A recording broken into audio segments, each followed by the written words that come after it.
Brace yourselves because today we're building the most diverse habitat that Naturalis has ever seen. Because we're not only building a habitat for the alpacas, no, the alpacas will have to share their habitat with both the llamas and the capybaras. Yes, today it's floof overload. Alright, let's start off the video with an apology because that's the best way to start off a video. Although I do actually apologize for the lack of videos lately. It's just been two reasons for why I haven't been uploading as much lately. One is that the last few weeks have been really stressful for me. Like, there's a lot of stuff going on IRL. So I didn't have the motivation or energy to actually record anything. And then, of course, when that's happening, whenever I have like a lot of stuff going on IRL, I think this has been going for like the last two packs. It's just like, oh yeah, Poison is having a lot of stuff coming on. Planet Zoo is immediately just like, drop the pack now, drop the pack now, drop the pack now. We're going to leech off his misery and we're going to laugh. That's of course a joke, but it's kind of funny to me how a lot of times when a pack gets released, I'm like, oh yeah, the pack is going to get released. And then it's a very intense week. Not because of the pack, it's just like, oh, why this week out of all? Like, if you asked me a week ago or a week after, I would be fine. Now it's just, nah. So yeah, this video is a week late. And then there's also the thing of I destroyed my PC. Well, half. I destroyed my cooler out of frustration because it's a cooler with those plastic pins. And I was going to clean my PC. And my PC is, I mean, it's not tiny. But for that cooler, there's barely any space. So try to put those pins back into the motherboard because that's where it attaches. But trying to push those pins back in when you have literally no space to actually reach those pins. After half an hour of trying, you get frustrated, get less careful, and then out of frustration, you somehow manage to break two of those pins, and then the cooler doesn't detach, and you don't really want to start off your PC without a cooler because then like everything just starts being on fire. So that's how I destroyed my PC. What was going on beforehand, which is the saddest part, is yeah, my hard drive got fried. That's the reason why I decided, oh yeah, let's, you know, my computer or my PC didn't recognize my hard drive after a power outage. And I thought like, oh yeah, I don't know how to make this work, so I'm just going to bring it to the shop to get it repaired. In the meantime, I could, because I'm not using my PC right now, clean my PC, and that's how the cooler thing happened. I thought like, oh yeah, it's just a faulty connection with the hard drive, and then I went to the shop and they legit said just like, yeah, it's dead. Now the sad part is, going back to November, every bit of progress that we've made since November is gone. So the macaque habitat, the emu habitat, kangaroo habitat, wombat habitat, lion habitat, snake exhibit, swan habitat, all of them are gone. Why? I don't know. I thought that Steam was saving it to like the cloud, or like there's something with Steam that it would save. For some reason it just didn't save going from November forward. So we've lost quite a bit of progress. Especially like the snake exhibit and the lion habitat I'm really sad about because those were really, like, for me at least, standout habitats. However, the thing is, for me, I never really get that emotionally attached to my habitats because after that I also took out a lot of habitats. Like, we're building a alpaca, llama and capybara habitat right now on the ruins of the giant panda habitat. I also deleted the snow leopard habitat. So like, I deleted some habitats, my hard drive deleted a lot more. And I only deleted the habitats where I'm just like, yeah, like these were fun to build, but now I think I can do better. But yeah, I don't get emotionally invested into my habitats, so I'm just like, oh yeah, I can do this better. And I will just rip out the habitat without any sort of remorse. It's just, for me, it's a build. Yeah, it's time spent, but hey, if I can do it better. And then there's also, of course, videos and such, so there's also maybe like a little bit of like an incentive of video making that's like, yeah, don't get attached to it. Maybe. But anyways, but while we're on the topic of the macaques, because I'm dreading rebuilding that habitat, not because, oh, I need to build another monkey habitat, it's more just because that cursed wall. I'm probably good just going back into like really early stage when I just built that warehouse and then build it, because I think then the wall wasn't bugged. It's not really a bug. I don't know what it is actually with that wall. It's just like whenever I try to build close to it, the game just freezes. Doesn't do that anywhere else in Naturalis, as you can see here, while we're laying the foundations of the habitat. Now, somebody asked like, how do you build your habitats? I always start off with the pots. Now, I always use null barriers, so that's what makes it a little bit easier, and I really... Like, one of the skills that I would say I have is like building circular buildings. Like, those are really easy for me, and I find rectangular builds really boring. So even like there's one rectangular pot or just straightforward pot on this habitat, even then I still decided this is just boring. I'm going to add a little bit of a curve to it, because I don't know, for me just having like circular pots, or just having it like basically groove and snake around is a lot more interesting and a lot more dynamic than having a straight pot. Now, I'm not saying, oh, if you build straight pots, you're the devil. No, because that title is already occupied by me. You know, shoot, get away. I am Satan here. Every time somebody subscribes, they sell their soul to me, and that's how I built these habitats. You think I'm using plaster pieces? No, this is all your guys' souls. All 7,000 of them, which is a weird thing to think about. So yeah, you are, in a way, just contributing. Damn, for some reason my brain was just like, yeah, let's shut down for a second there. But in a way, you are contributing to the builds by legit giving me your guys' souls. I like that I just made that a thing. I didn't like that. I now have to call you guys nuts.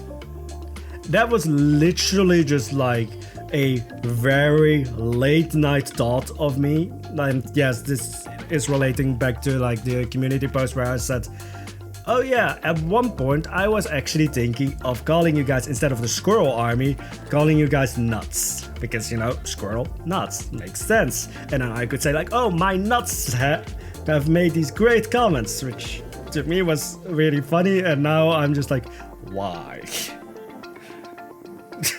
Why did you guys want to be called nuts? But anyways, back to the actual habitat, so let's start the challenge of Poison is going to talk about his build for more than a minute before going off on a random tangent. That's the hardest challenge I've ever heard of. But when it came to the habitat, I basically wanted sort of 2 layers. Like, you just have like the stone walls or plaster walls. For anybody asking what are the pieces that you most use, like with walls and everything, it's almost always plaster, especially with the plaster bricks, because they're small, so you can make really smooth looking circles and round shapes and such. Because when it comes to Planet Zoo, nothing is actually fully circular. Like, even if you look at like the pillars or the beams and such, like the rods, anything, if you really look at it, like really closely, you can see that there is straight lines. It's just from a distance that it looks not rectangular. For some reason, rectangular is now just stuck in my head. But there I already lost the challenge, because I went off a tangent of, well, it's a very short tangent of rectangular being stuck in my head. But basically the entire thing is just, you have to sort of fake making fully circular things. And the way that you fake it is by using the tiniest bit, so that from a distance it looks rectangular or circular. Again, for some reason, rectangular is now just stuck in my head. But yeah, so that's basically how you do it. And because I'm using all of the null barriers and such, I get a lot of freedom when it comes to like fences and such. And this is also another reason why I always place the paths first. Is because I know, like, oh yeah, I can make the fences and such just completely smooth, stuck or aligned with the pods. That's also why when it comes to the pods, I'm always using angle snap, because then I know exactly like the angles that the pod is circling around, so that I can find the center point of the circle of the pod, and then I can build my habitat from that. And you will be able to, well, I don't know if you will be able to see it, but if you look at any of my habitats, you will see like, oh yeah, from the start it's just mud pillar hell is what I've called it, because every habitat or every build that I make that is circular from the get-go starts off with just a bunch of mud brick pillars, just so that I know like, oh, this is the center point of this circle, this is the center point of this circle, and then you just sort of fuse things together to make like a wave or a oval shape, because I've recently also learned how to make oval shapes, which shouldn't have been that difficult, but I don't know. But yeah, so here you can see as well, like, this is that straight path that I mentioned earlier on, and I just added a bit of a curve to it, because again, I think that having it be a little bit more curved, like snaking around such, to me just makes it a little bit more dynamic. It just gives it a little bit more life without needing to have like excessive detailing. And I also just like the feeling of, like, I've also done this with the recently deceased emu habitat, may it rest in peace forever. But I really like having these, what is it called? These decks, I think is what you would call it, where it just feels like you're actually in the habitat, just because it's sort of away from the path or away from like the wall. It's, to me at least, maybe you guys think differently, but to me having these like decks makes it just feel a little bit more like you're in the habitat. And especially when it comes to like llamas, because they spit, which I'm just going to go off on a tangent here, so I know I already lost that challenge of like, hey Poison, let's not go on a tangent for more than 1 minute. I already knew that I lost that, but just going off on a tangent here, I would say that if you get spit on by a llama, it's a more memorable experience than getting to pet an alpaca or a capybara. Just saying, I would rather get spit on by a llama than an alpaca, because then it's like a fun story to tell later. Like, are you going to tell somebody like after you visit the zoo like, hey yeah, I petted an alpaca? No, you're going to tell the story about how you got spit in the face by a llama. But yeah, reason why I brought that up was just like, oh yeah, some people might not want to go into the habitat. They want to like see it from a distance, because maybe like, you know, for maybe a small kid, or well, not even just a small kid, but just like maybe somebody's like uncomfortable when it comes to getting close to like a llama or an alpaca or just any animal. But you still want to give them that feeling of like, we're in the habitat, but there is this sort of safety net, which is literally a fence here. So I wanted to have that, and then also I wanted this to be wheelchair accessible, or just anyone with like a mobility disability, or just any impaired mobility, to also be able to get into this habitat. Now, the one thing that I needed to think about here is, yes, this is a wheelchair ramp.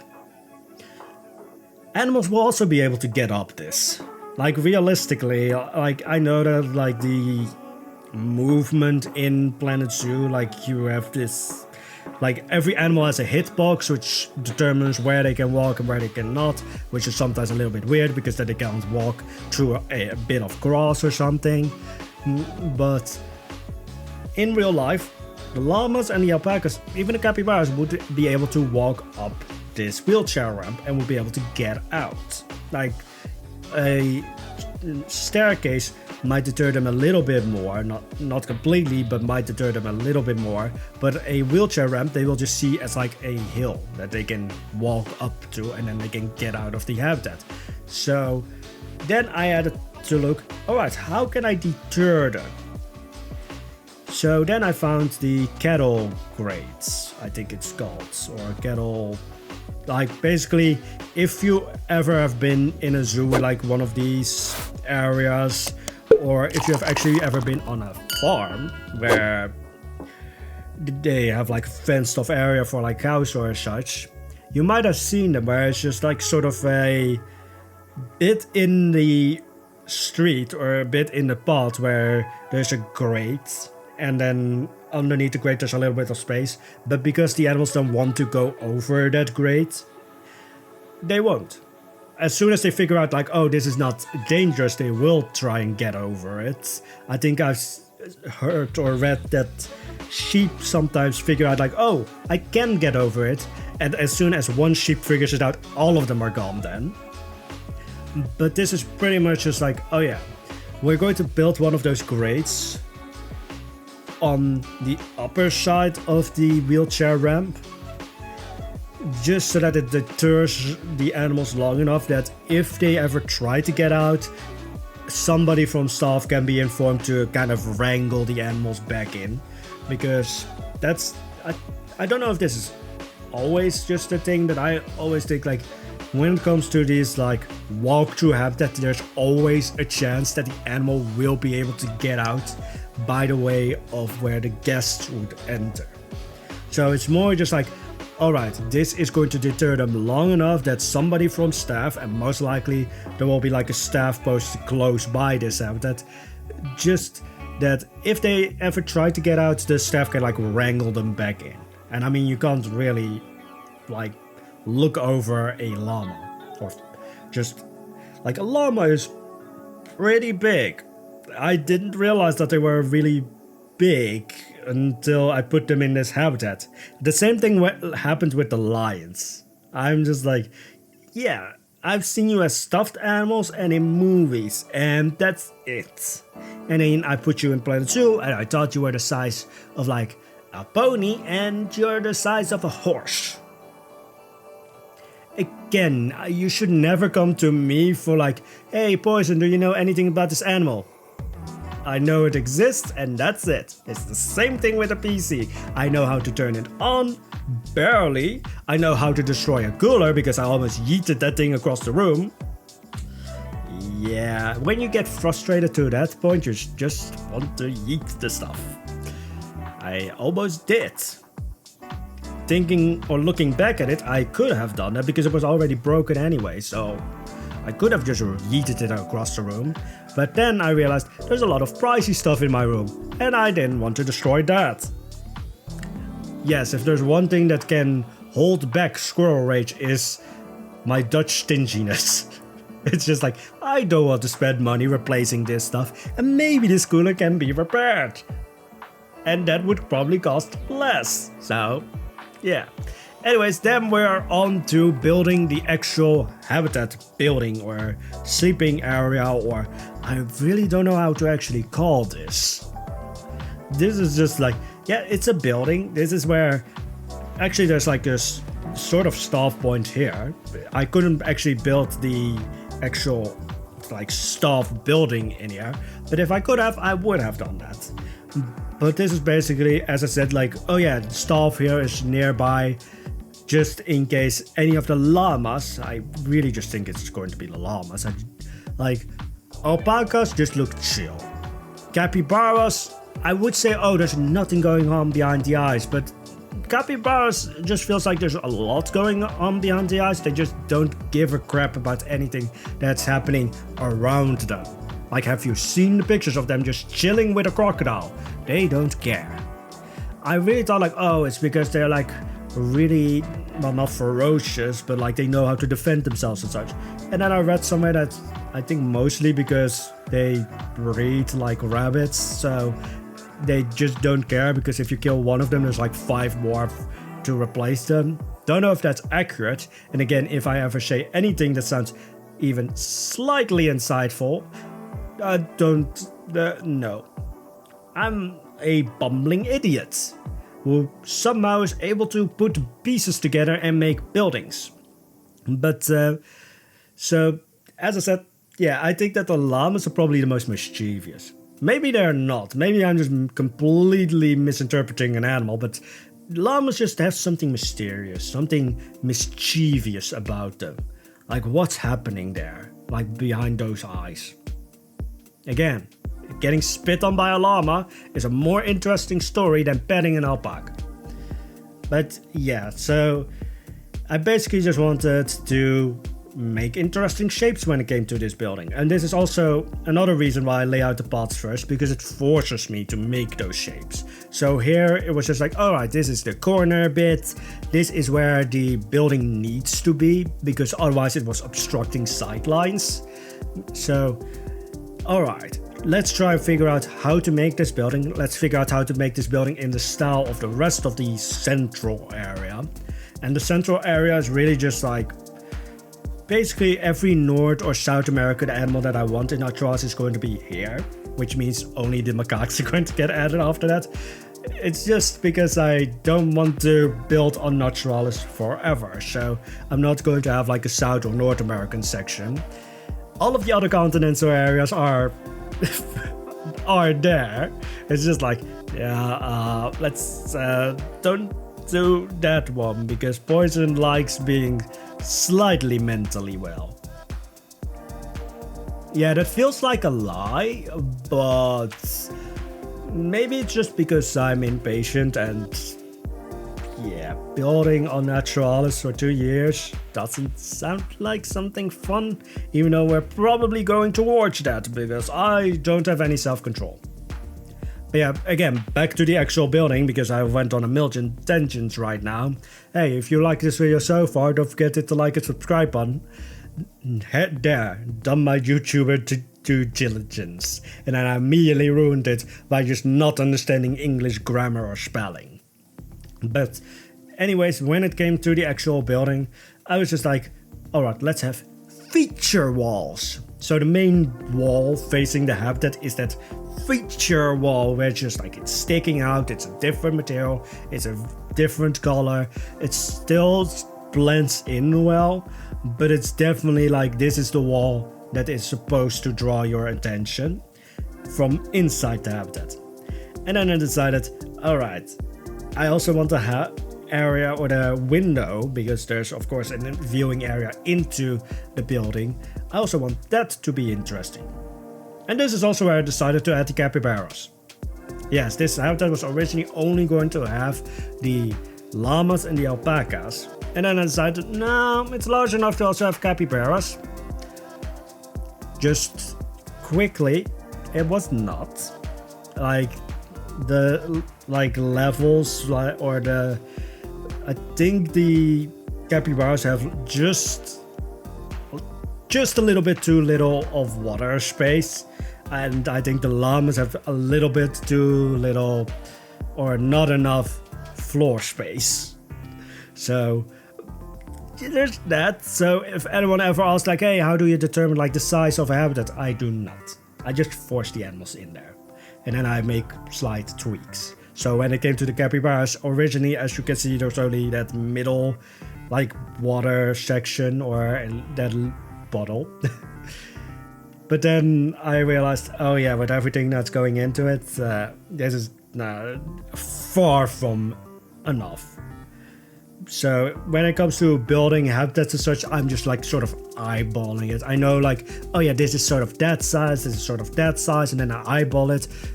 And I know that most of the time, like half of the habitat is not going to be traversable for the animals because of like the rocks and the plants and everything that I put in. So yeah, it also took a long time when it came to the capybara section of the building to make that actually accessible. So there's only 2 capybaras in this habitat, there's also only 2 llamas, there's 3 alpacas though. So it's quite a crowded habitat.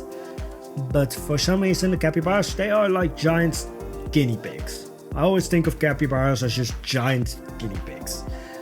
But for some reason they just couldn't fit through the gates. So I constantly had to make those larger and larger and larger. And finally they fit. What doesn't fit is the llamas and the alpacas in the actual main building. Now they do have enough indoor space.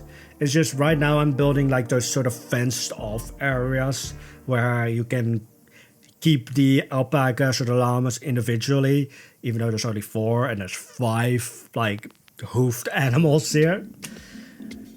But maybe one of the alpacas is like a child, and so they are kept with the mother. That's what I'm going to tell myself to make this make sense, but most likely that it would be 2 alpacas and 2 llamas. I just like having 3 alpacas. But yeah, I'm basically making a sort of stable, which was interesting to build this when it's a rounded shape. I figured it out eventually, but they can't get in. Which I'm not surprised by, because the entrance is smaller than the capybaras have for their little shelter. But I am still like, but in real life they would be able to get in. It's just the giant hitboxes here in Planet Zoo that just make it impossible.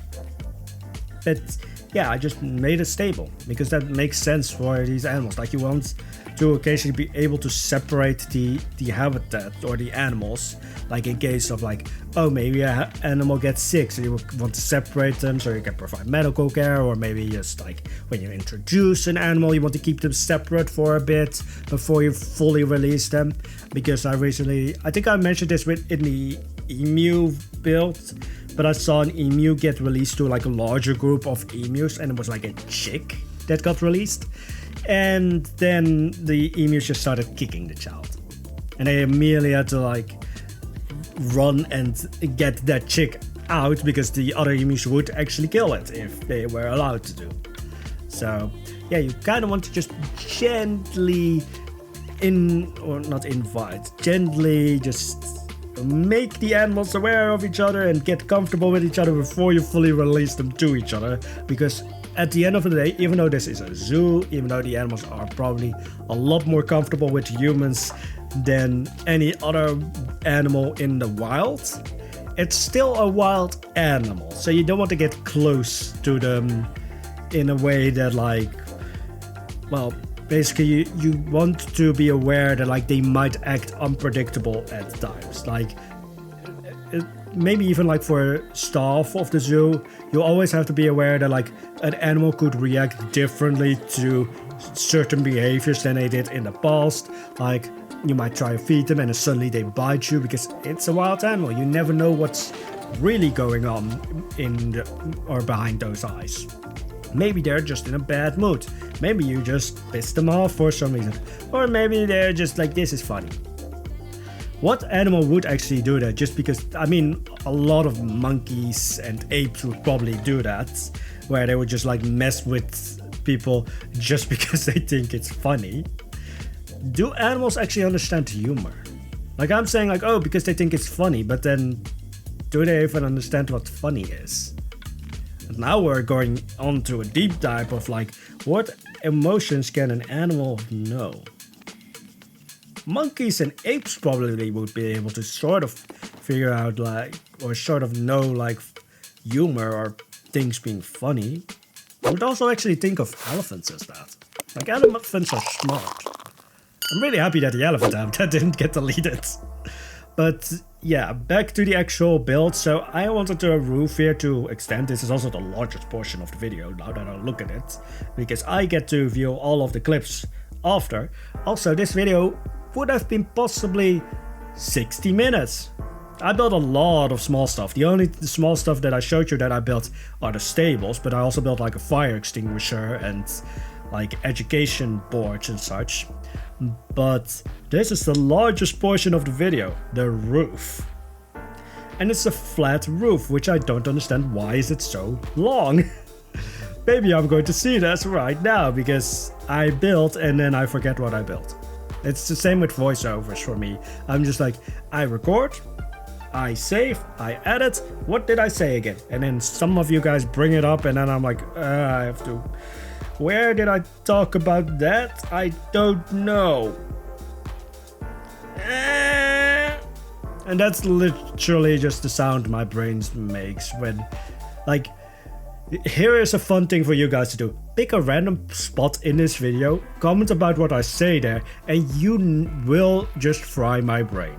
Because I will have no clue what I talked about. But anyway, so yeah, it's a completely flat roof. For some reason, it just took really long, which now that I think about it, is probably because it's like all curves. Like, there's no straight line on this building. Well, there is actually on like the edges of like the staff post and then the capybara part. There's a straight wall there, but the part for the alpacas and the llamas is just fully curved. There's no straight wall there. So that's probably why it took so long, because it's not difficult work, it's just tedious because I have to constantly go back to like the center points of every curve. And when there's like 4 curves, you have to constantly adjust it. For each curve, you have to just tweak it just slightly to get it to fit in well. And especially when there's like things bumping in here, there's like there's basically 2 feature walls here. One is the wooden like big wall towards the habitat, then there's a stone little bit of extra wall to the side, which is just because that's a feature in other builds in the central area. So I knew like, oh, I need to feature that here as well, just so that it feels like one cohesive area. And then there's the window wall. So pretty much the entire llama and alpaca building is all just feature walls in a way. This is also why I, next to like the stone brick wall, I just kept it closed, because that's just like the one point, like the one wall in this building that is calm.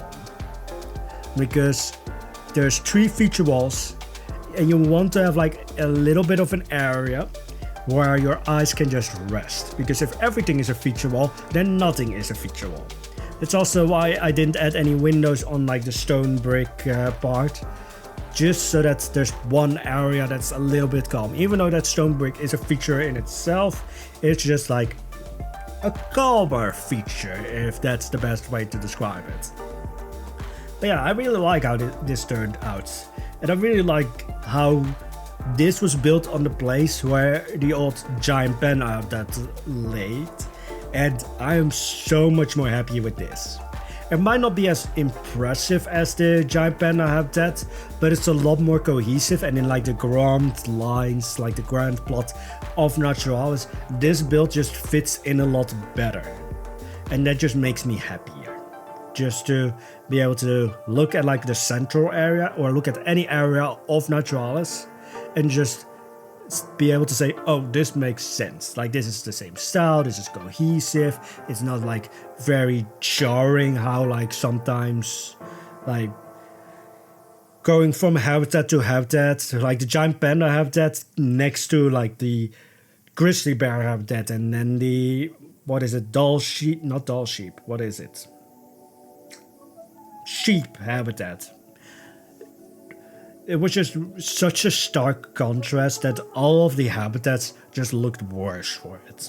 So having this habitat instead of the giant panda habitat, even though it might not be as visually impressive, because it's a lot more sort of, I would say, toned down, it's a lot more like, maybe it's visually impressive, but it just doesn't feel that way, just because it's so cohesive that it feels all like it's one big cohesive thing. That doesn't make sense as an explanation of like, oh yeah, maybe it works or it's still visually impressive, because it is cohesive, because it feels like it's one giant area instead of just a patchwork of different things.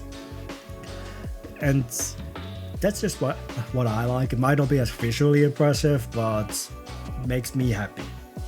I also want to build in the Asian area again, which has been a while since I wanted to do that. So maybe we're going to see the giant pandas again. Maybe the red pandas. Maybe I want to build a pangolin habitat. Why? Because I want to. I want some scaly friends here. And so far I think the only scaly friends that we have in Naturalis is the crocodiles. Yes, those also didn't get deleted. It's really just going back to like the macaques and the wombats. Everything after that is deleted, but everything before that is still here. Even some mystics. Yes. this is the magic of editing and videos. There might be some mistakes in Naturalis that I haven't spotted yet, and editing makes it look like there are none. Because, I mean, I've also built like education signs that I was just like, yeah, this just doesn't look great. Delete. And then you guys don't see it, and you guys think, oh, Poison doesn't make any mistakes. I definitely do. There's a lot of mistakes. Making those decks like took so long because of certain errors. It was just like, all right, this needs to be slightly tweaked, slightly tweaked, slightly tweaked. I'd say like, oh, I'm insane, and that's just like the best example of it, because I have to somehow, like, this is a miracle, but somehow I have the patience for like those tiny things where it's just like, this needs to be just pushed out a centimeter, rotate it. No, it needs to be pushed out further still. No, now it's just pushed out too far. Need to get it back a bit. Like, it's that tedious stuff that for some reason my brain just shuts off and I go on autopilot, and I weirdly enjoy it. Is this a way to get into BDSM? No. Definitely not. But it's just funny because later on I'm just like, why did I spend all this time on this? Yeah, because you enjoyed it in the moment, and nobody, not even yourself, can explain why you enjoyed it in the moment. But here we are building the entrance for the guests. Now, I do have to say, even though with the Barnyard pack and the update that came along with it, you can have interactive habitats, I'm probably not going to use that. Here, it's just because I already had the pots laid out, and then I realized, oh, I need a guest gate. But with the way that the pots are laid out, like from weird angles, like they all come from corners, so having a guest gate there would just be really difficult to try to make that work with the already existing pots. Now, I could make that work, because the guests don't actually have to enter the habitat through the guest gate if you want an interactive habitat. So I could just hide away a guest gate in the building, because there's, as I said, there's that staff post. So I could just make that like a closed off building where you can't see inside, and just hide a guest gate in there. And because the guest can still get into the habitat, it will still see it as an interactive habitat. So I could make this an interactive habitat. The reason why I didn't is because the guests would roam everywhere. Like, it would be fine if it was like 1, 3 guests, maybe 5, but they would all just start roaming, and they would walk over everything. They would climb the walls. I am not joking. Like, there's those walls separating the wheelchair ramp from the main path. The guests would just walk over that wall.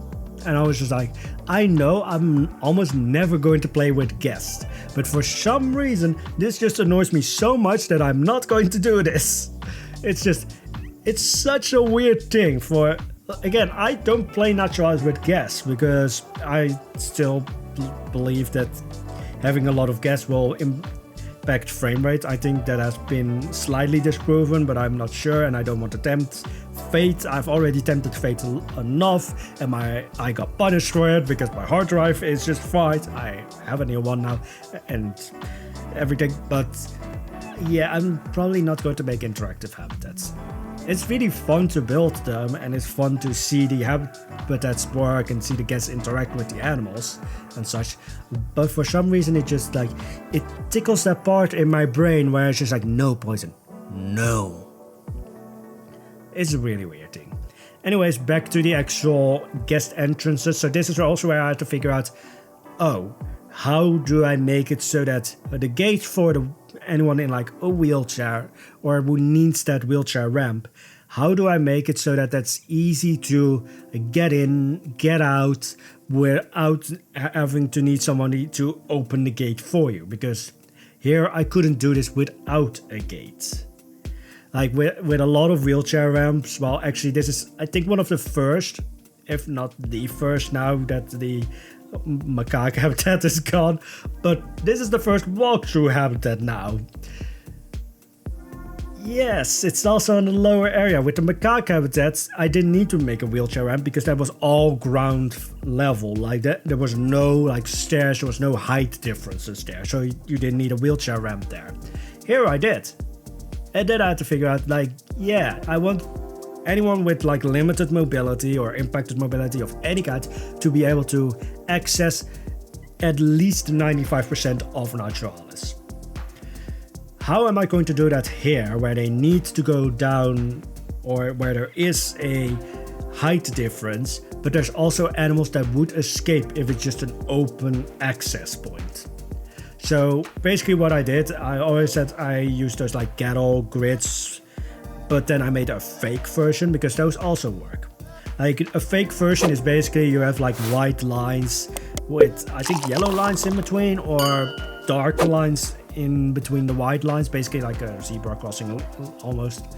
And the animals associate that still with like, I don't want to walk there. So it again, it's not fully deterring them. It's just deterring them long enough that if staff sees, oh, that llama is getting very close to getting out, we are going to move in now, wrangle them back in. Also, for some reason, all of the capybaras suddenly at one point just, well, it's two, but they all just stood under the shower.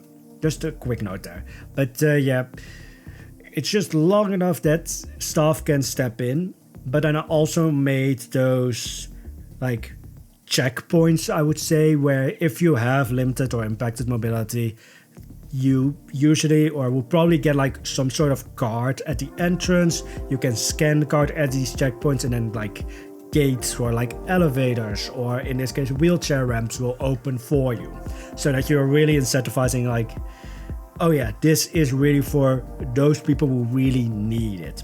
I also got told like that I'm using the term Karen wrong, and I always think of Karen as just like somebody who's really entitled and who will use like wheelchair ramps or wheelchair elevators and such, even when those facilities are not actually for them and are basically just using them because their kid got tired or they are tired and they don't want to walk up a stairs or something. So yeah, maybe I'm using the term Karen wrong, but for me it's just like, yeah, it's a very entitled person who thinks like, oh yeah, this isn't made for me, but I'm going to use it anyway. The same thing as like people parking in handicapped places. It's just like, yeah, that's for people who really need it and you don't. So you're just hoping that somebody who doesn't need it doesn't come along because, well, most of the time the people then would still be just like, yeah, I'm using it, I'm tired. But yeah, maybe I'm using the term Karen wrong. I don't know.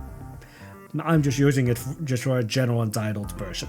Also, here's the thing where I changed it. There's this grass patch in the middle. And I changed that into another lake just because the capybaras really had no water space. And the llamas and the alpacas could actually do with less ground space. And then I went full 180 and just now the llamas and the alpacas don't have enough ground space and the capybaras still don't have enough water space. Yeah, this was a fun habitat. So again, when I start habitats, I just kind of eyeball it. Sometimes it goes well, and sometimes I make a habitat that's just a little bit too small. It's never like egregiously too small, but it might be like 10 square meters or something too small for them. I'm sure if I took one alpaca out, I wouldn't have an issue, but it feels kind of weird to have just two of every animal. I don't know why. It's just like, yeah, I would much rather take one llama out than take one alpaca out, because having two alpacas, two llamas, and two capybaras just feels like it's a computer thing. I don't know, it's just like I want odd numbers. It's also why, like, if I build like the macaque habitat again, I don't want like 4 monkeys, I want like 5 or 7. Not more, because I think for that area I wouldn't need any more for the habitat to feel alive. Also, when it came to the viewing area, I made these screens because I like that, and it's also a feature that I used in the sheep habitat. It's not a doll sheep, I think, but I'm not sure what it is anymore. But this is also a thing. Sometimes I just forget what animals I already built for. However, the sheep habitat really is... I mean, the animal is a little bit forgettable. The habitat itself is fine. I actually really like it. I like it forested. That's like the main feature of like the central area that I really like, just the foresty vibe of it. Even though it's like really modern, it's just like there's so many trees, and I really like that. And this habitat doesn't really have that, but there's going to be a lot of trees surrounding it. Anyways, that's going to be it for today. I hope you enjoyed it. If you did, don't forget to hit the like and subscribe button. There's also memberships if you want emotes. And that's going to be it. I hope all of you have a wonderful day, and I hope I didn't scramble your brains too much. Bye bye!